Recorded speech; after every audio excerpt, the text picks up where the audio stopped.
నేను ఒకటే చెప్తున్నా అండి,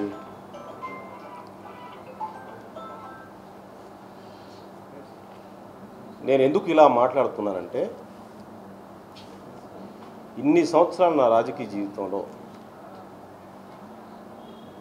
మోసగించబడింది జగన్ చేతిలో. చీట్ చేశాడు జగన్ నన్ను చీట్ చేసినట్టుగా ప్రపంచంలో ఎవరిని చేయలేదు. ఏదైనా జగన్ చీటింగ్లో దెబ్బడినట్టు నేనే.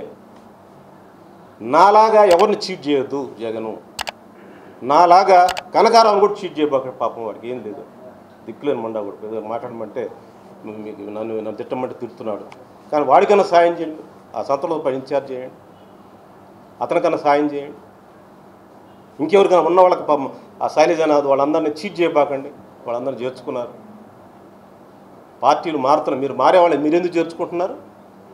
మీరు చేర్చుకోబాకండి. ఇప్పుడు ఒక తీర్మానం చేయండి, మీ పార్టీ దమ్ముంటే మీకు నా మీద నన్ను చూసి ఓటేస్తారు, నన్ను చూసి ఓటేస్తారని నీకు దమ్ముంటే మీ పార్టీ తీర్మానం ఇక్కడ నుంచి ఏ పార్టీ వాళ్ళని చేర్చుకోమని అని చెప్పండి, మీరు చూద్దాం.